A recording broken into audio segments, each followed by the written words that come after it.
Hello दोस्तों, कैसे हो आप। आज फिर मैं एक नई मूवी को एक्सप्लेन करने जा रही हूँ जिसका नाम है अलोंग कम द डेविल 2। इस मूवी का फर्स्ट पार्ट मैं पहले ही एक्सप्लेन कर चुकी हूँ जिसका लिंक मैं डिस्क्रिप्शन बॉक्स में दे दूँगी। अगर उसे आपने नहीं देखा है तो उसे भी जाकर देखिए। मूवी की स्टार्टिंग होती है और हमें फादर दिखाए जाते हैं जो प्रे कर रहे होते हैं। अब हमें एक रूम में जेंडर दिखाया जाता है जो एस्ले और जॉर्डन का स्टेप ब्रदर है। वह अपने रूम में सो रहा होता है, तभी किसी आवाज़ से उसकी नींद खुल जाती है और वो बाहर आकर देखता है कि सिर कटी लाश कॉरिडोर में यहाँ से वहाँ भाग रही है, जिसे देखकर वो भाग के अपने रूम में जाता है। वहाँ उसके रूम में एक कटा हुआ सर रखा रहता है जो कि सारा का होता है। उसे देखने के बाद वो भागकर अपने पेरेंट्स के रूम में जाता है, जहां मार्क उसे देखकर डर जाता है क्योंकि वो अपना सर हाथ में रखे हुए है और कहता है कि जॉर्डन आ रही है। यह देखकर मार्क की एकदम से नींद खुल जाती है और असल में ये उसका एक सपना होता है। फिर हमें जॉर्डन दिखाई देती है जिसे उसकी आंट तानिया का मैसेज आया था और फिर वो एस्ले को कॉल लगाने की कोशिश करती है पर कॉल पिक नहीं होता, इसलिए वो मैसेज छोड़कर वहाँ से सीधा एस्ले के पास जाती है। यहाँ फादर एक आदमी के साथ मिलकर जॉनसन और उस डॉक्टर की लाश को ठिकाने लगाते हैं और अब वो उस बंदे से कहते हैं कि जाकर तानिया का घर भी पूरी तरीके से साफ कर दो। वो आदमी फादर को एक एड्रेस और फ़ोन नंबर देता है। फादर उस पर कॉल करते हैं जहाँ मार्क होता है। वो मार्क से कहते हैं कि क्या तुम्हें अपनी बेटियों की परवाह है, तब मार्क हाँ बोल देता है। इसके बाद जॉर्डन दिखाई जाती है जो कार में अपनी एक फ्रेंड से बात करती है और बताती है कि मेरी एस्ली से कोई बात नहीं हो रही है, उससे कोई कांटेक्ट नहीं हो पा रहा है। जॉर्डन की फ्रेंड उसी शहर में रहती है, इसलिए वो उसे भी मिलने के लिए बुला लेती है। यहाँ अब हमें फादर और मार्क दिखाया जाता है जो कि तानिया के घर जा रहे होते हैं।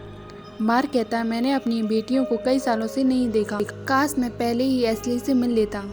फादर ने उसे बताया था कि एस्ले तानिया के साथ आउट ऑफ टाउन गई है। मार्क कहता है कि मैं अब बदल गया हूँ, मेरी दूसरी बीवी बहुत अच्छी है। मैं अपनी बेटियों को वो प्यार कभी नहीं दे पाया जो उनके हक का था, इसलिए अब मैं उन्हें दोबारा से अच्छा पता बन के दिखाना चाहता हूँ। तभी वो आदमी घर साफ करके वहाँ से चला जाता है। फादर बताते हैं कि एस्ली की कुछ आदतें बिल्कुल उसकी मदर जैसी थी। इस वक्त वो कुछ वैसी ही चीज़ें महसूस कर रही है जैसी उसकी मदर करती थी। तब मार्क कहता है कि क्या उसे भी कोई मेंटल प्रॉब्लम है, तभी वहाँ जॉर्डन आ जाती है। फादर यहाँ जॉर्डन को बताते हैं कि एस्ली अपनी आंट के साथ आउट ऑफ टाउन गई है। तब जॉर्डन कहती है कि आज सुबह ही मुझे आंटी का मैसेज आया था और मैं यहाँ एस्ली को देखने आई हूँ। जॉर्डन को मार्क से मिलने की कोई खुशी नहीं होती है, वो उसे इग्नोर कर घर के अंदर चली जाती है। वो सीधे एस्ले के रूम में जाती है जहाँ उसे अजीब सा महसूस होता है। वहीं कोने में डॉक्टर की स्पिरिट खड़ी होती है जो उससे कहती है अंडर द चर्च। इतने में वहाँ पर मार्क और फादर भी आ जाते हैं और डॉक्टर की स्पिरिट वहाँ से गायब हो जाती है। जॉर्डन को कुछ समझ नहीं आता और वो घर के बाहर आ जाती है।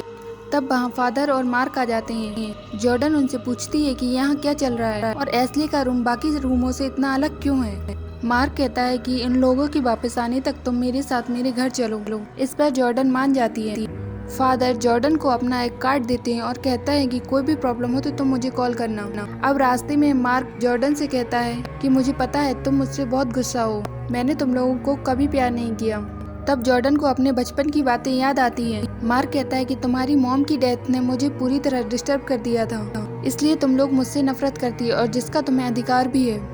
लेकिन तुम पुरानी बातों को भूलकर अगर अपने दिल में थोड़ी सी मुझे जगह दे दो तो मैं तुम्हें अच्छा पिता बनकर दिखाऊंगा। जॉर्डन कहती है कि मैं यहाँ से फैसले को ढूंढने तक के लिए रुकी हूँ। घर आने पर मार्क की वाइफ और जेंडर उससे बहुत खुशी से मिलते हैं। जेंडर उसे उसका रूम दिखाता है और कैरल कहती है कि ये तुम्हारा अपना घर है और तुम जब तक चाहो यहाँ रुक सकती हो।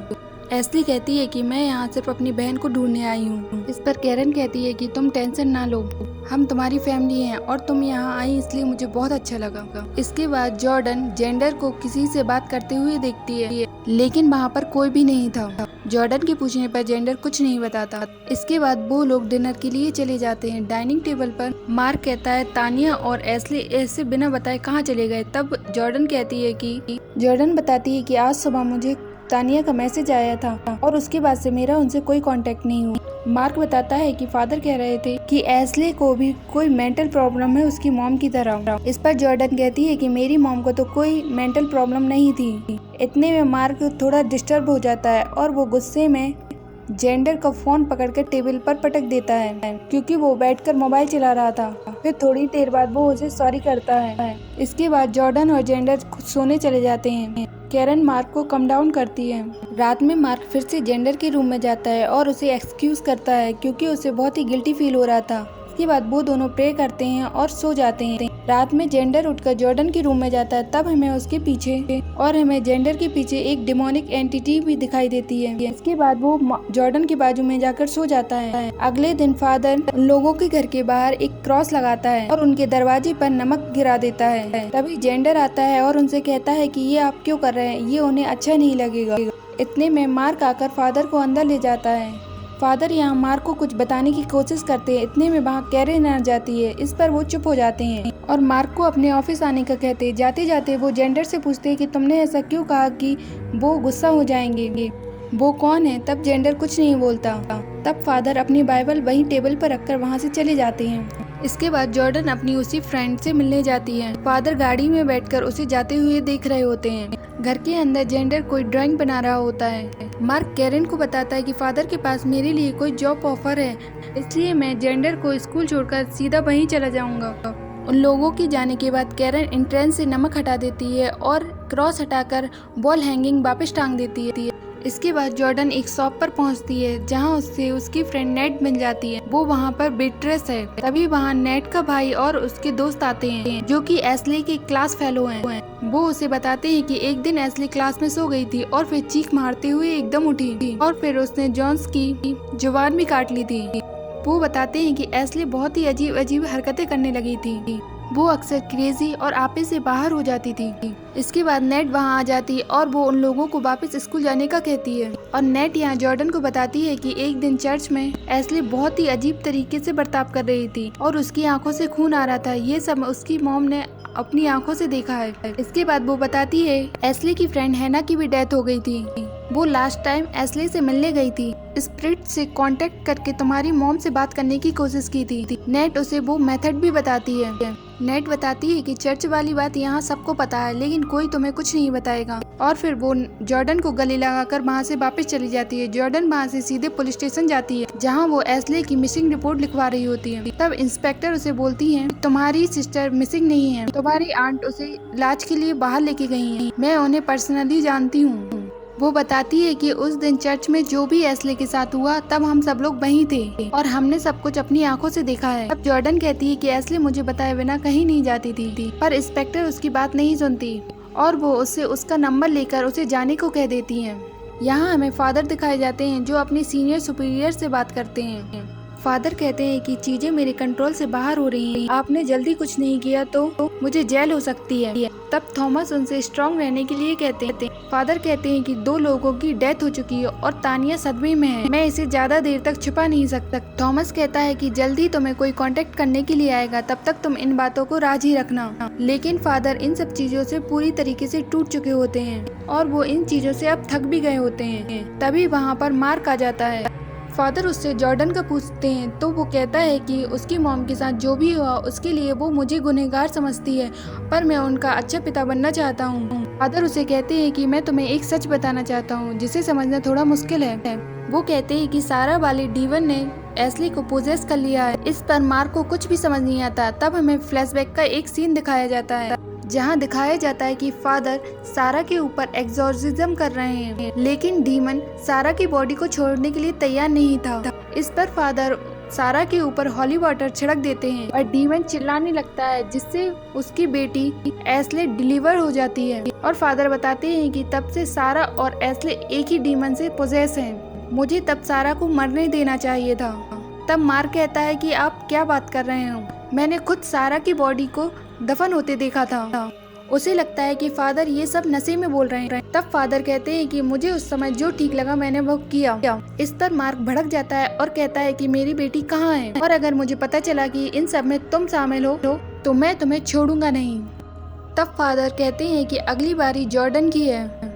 रात के समय जॉर्डन वो बाइबल लेकर अपने रूम में जाती है और मोमबत्ती जलाकर मिरर के सामने वही रिचुअल करने लगती जो उसकी फ्रेंड ने बताया था। थोड़ी देर बाद वो मोमबत्ती बुझाकर वहाँ से किचन में चली जाती है जहाँ मार्क बैठकर शराब पी रहा होता है। ये देखकर जॉर्डन को बिल्कुल अच्छा नहीं लगता और वो उस पर गुस्सा करती है और फिर वो मार्क से कहती है कि कल सुबह मैं यहाँ से चली जाऊंगी। इसके बाद हमें जेंडर दिखाया जाता है जिसकी स्प्रिंग की आवाज से नींद खुल जाती है और वो बेड के नीचे देखता है लेकिन वहाँ कोई नहीं होता और दूसरी बार देखता है तो वहाँ डीमन सारा की शक्ल में आकर उसके ऊपर हमला कर देता है। जेंडर डर के मारे रूम से बाहर आ जाता है। यहाँ जॉर्डन जेंडर को अपने रूम में देखकर उठ जाती है लेकिन उसे भी जेंडर की जगह पे कोई डिमोनिक साया नजर आता है जिससे उसकी नींद खुल जाती है। तभी वो देखती है कि जेंडर उसके सामने खड़ा है। वो कहता है कि मेरे रूम में कोई है।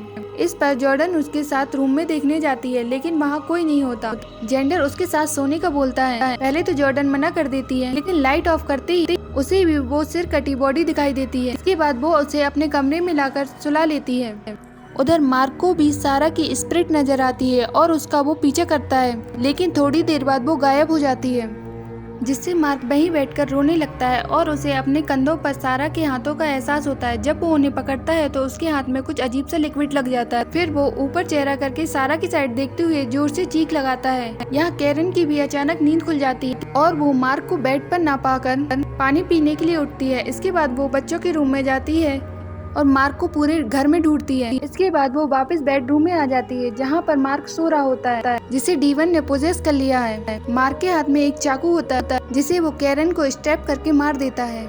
यहाँ जॉर्डन की भी नींद खुल जाती है और वो उनके रूम में देखने जाती है। यहाँ वो कैरन की लाश देखकर वहाँ से भाग जाती है। तभी मार्क उसे देख लेता है जो कि एक डीवन है।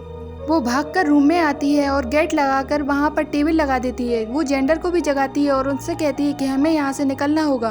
कपड़ों की एक रस्सी बांधती है और जेंडर को नीचे उतार देती है। यहाँ मार्क जोर जोर से गेट खटखटा रहा होता है। इसके बाद वो सीढ़ियों से उतरकर जेंडर के पीछे जाती है लेकिन मार्क उस पर हमला कर देता है। वो उसे ना मारने के लिए बहुत रिक्वेस्ट करती है लेकिन फिर भी मार्क उसके कंधे पर एक चाकू मार देता है। तभी जेंडर पीछे से आकर मार्क के सर पे कुछ मारता है इससे वो वहीं गिर जाता है और इसके बाद वो दोनों वापस अंदर आ जाते हैं जहां वो जेंडर को एक अलमारी में छिपा के खुद रूम में चली जाती है और बेड के नीचे से पुलिस को कॉल करने की कोशिश करती थी। वो अपनी गाड़ी की डिग्गी भी खोल देती है क्योंकि उसका जेंडर को लेकर भागने का प्लान था। तभी मार्क भी घर के अंदर आ जाता है और वो कुल्हाड़ी से सब जगह मार रहा होता है लेकिन उसे जेंडर कहीं नहीं मिलता। इसके बाद मार्क सीढ़ियों से ऊपर जाता है और टेबल को हटाकर जॉर्डन के रूम में चला जाता है। उसे विंडो खुली दिखती है और फिर वो वहाँ से कार के अंदर चला जाता है। जॉर्डन को लगता है कि मार्क वहाँ से चला गया तो वो जेंडर को लेकर कार में बैठ जाती है। उन्हें लगता है कि वो मार्क से बच गई हैं। तभी मार्क गाड़ी की डिग्गी में से बाहर निकल आता है जिसे देखकर वो लोग गाड़ी से बाहर निकल आते हैं। तभी सामने से पुलिस वाले आकर उन्हें रेस्क्यू कर लेते हैं।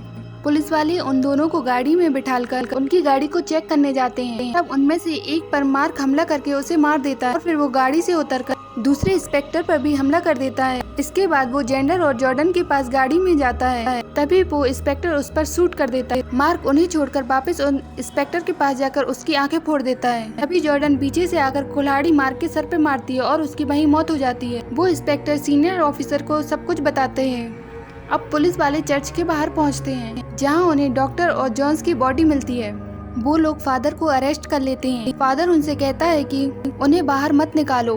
पुलिस को चर्च के नीचे वो सेल्स मिल जाते हैं जहां पर सारा, तानिया और एस्ले को रखा था। वो उन्हें हॉस्पिटल पहुंचाना चाहते थे। सेल्स खुलते ही वो डीमन सब पर हमला करके सभी पुलिस वालों को मार देता है और हमें चर्च के दरवाजे पे सारा दिखाई जाती है जिसे डीमन ने पूरी तरीके से पोजेस कर लिया। तब फादर वहीं बैठकर प्रे करने लगते हैं जिसका सीन हमें मूवी की स्टार्टिंग में दिखाया गया था। इसके बाद सारा गाड़ी में फादर के पास आती है और जोर से घुर्राती है और मूवी यहीं खत्म हो जाती है। आपको अगर ये एक्सप्लेनेशन पसंद आया हो तो प्लीज़ वीडियो को लाइक, शेयर और सब्सक्राइब करना मत भूलना। बाकी मैं मिलूंगी आपसे नेक्स्ट वीडियो में, तब तक के लिए बाय बाय।